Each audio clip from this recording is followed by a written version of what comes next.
नमस्कार दोस्तों, आप देख रहे हैं सार न्यूज और मैं हूं संगीता। दोस्तों, पश्चिम बंगाल में कल चुनाव होने जा रहा है। चुनाव से 2 दिन पहले जो कि सभी पार्टियों का चुनाव प्रचार पर रोक लगा दिया गया है। आपको पता होना चाहिए, चुनाव से 2 दिन पहले चुनाव प्रचार पर रोक लगा दिया जाता है ताकि कोई भी किसी भी प्रकार की गड़बड़ी चुनाव में न देखने को मिले। लेकिन पश्चिम बंगाल का चुनाव इतना आसानी और शांतिपूर्वक बीत जाए, ऐसा नहीं हो सकता है।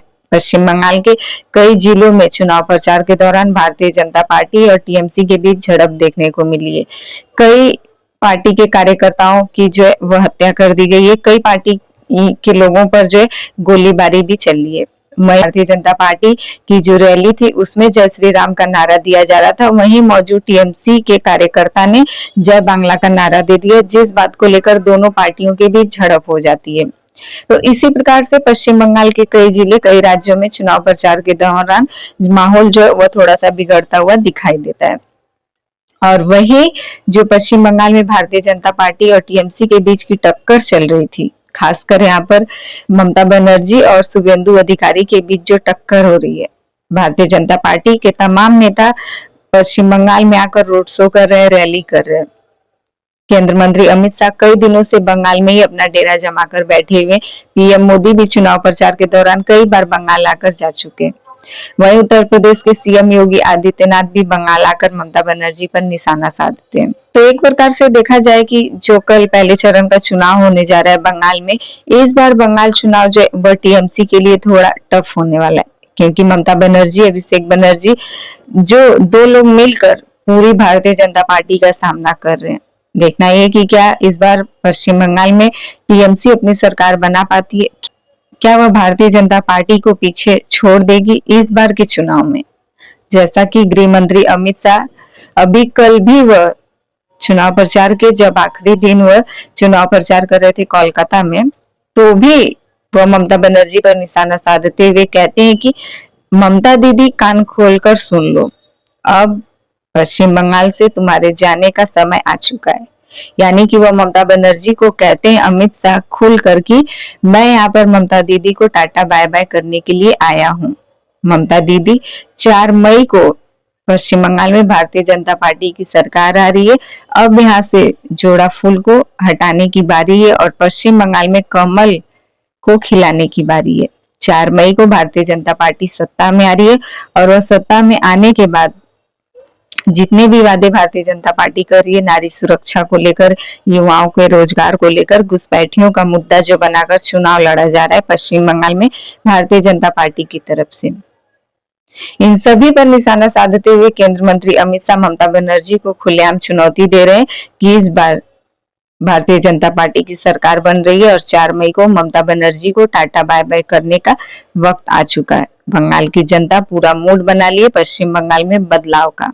गृह मंत्री अमित शाह को ममता बनर्जी भी पलटवार होते हुए कहती हैं कि यहाँ पर जो होम मिनिस्टर है वह मजाक कर रहे हैं, लोगों के साथ खिलवाड़ किया जा रहा है, ढोंग किया जा रहा है। होम मिनिस्टर जो अब बताया जा रहा है कि सभी टीएमसी के अधिकारियों को वह गिरफ्तार करने का आदेश दे देते हैं। ममता बनर्जी इसी बात को लेकर होम मिनिस्टर पर भड़की नजर आती है। और वहीं जो बाइक से सभी लोग घूमते थे वह चुनाव से 2 दिन पहले चुनाव के दिन तक अब वह लोग नहीं घूम पाएंगे। एक बाइक पर 2 लोग घूमते हुए नहीं दिखने चाहिए। 6 बजे सुबह से लेकर शाम को 6 बजे तक बाइक पर कोई भी घूम नहीं सकता है। केवल मेडिकल इमरजेंसी के लिए ही लोग बाहर जा सकते हैं।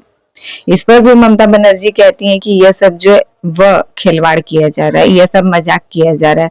आखिरकार लोग बाइक से निकलेंगे नहीं तो अपने घर पहुंचेंगे कैसे। बहुत लोग हैं जो गांव से आते हैं, दूर दराज से आते हैं, ऐसे सभी लोग अपने घर कैसे पहुंचेंगे।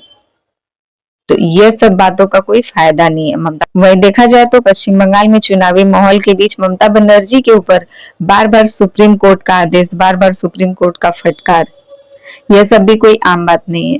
अभी फिर जो कि चुनाव प्रचार बंद हो चुका है, कल पश्चिम बंगाल में चुनाव होने जा रहा है, लेकिन आज सुप्रीम कोर्ट ने ममता बनर्जी को फिर से एक फटकार लगा दिया है। आईपैक मामले में सुप्रीम कोर्ट ने कहा है कि जिस तरीके से वहां पर ईडी के काम में दखल अंदाजी करने के लिए ममता बनर्जी पहुंचती हैं, सभी जरूरी दस्तावेज उठाकर ले जाती हैं, यह सब एक राज्य की सीएम को, मुख्यमंत्री को करना शोभा नहीं देता है। और इस तरीके से वह जो हमारे समाज में कानून बनाया गया है, जो इस तरीके से वह लोकतंत्र का अपमान कर रही है, लोकतंत्र का विरोध कर रही है, यह सब एक सीएम को शोभा नहीं देता है। यानी कि आईपैक मामले में आप सबको पता होगा, जो जनवरी में कोलकाता के ही आईपैक दफ्तर पर ईडी ने छापेमारी की थी, जहां सीएम ममता बनर्जी पहुंचकर ईडी के कामकाज में दखल अंदाजी करती है, वहां से जरूरी दस्तावेज लेकर जाती है। इसी सिलसिले में ईडी सुप्रीम कोर्ट पहुंचती है और ममता बनर्जी के खिलाफ याचिका दायर करती है, जिस पर कि सुप्रीम कोर्ट ने भी सुनवाई के दौरान तमाम दलीलें जो कि ईडी ने पेश किया था कोर्ट में, उन सभी को परखने के बाद सुप्रीम कोर्ट ने ममता बनर्जी को एक बार फिर से फटकार लगाया। तो ममता बनर्जी को बार बार सुप्रीम कोर्ट से फटकार भी दिया जा रहा है। इधर चारों तरफ से भारतीय जनता पार्टी घेर भी चुकी है पश्चिम बंगाल में। अमित शाह 15 दिनों से बंगाल में है, वही भारतीय जनता पार्टी पूरी ताकत झोंक कर चुनाव प्रचार रोड शो कर रही है और बार बार टीएमसी पर ही निशाना साधा जा रहा है।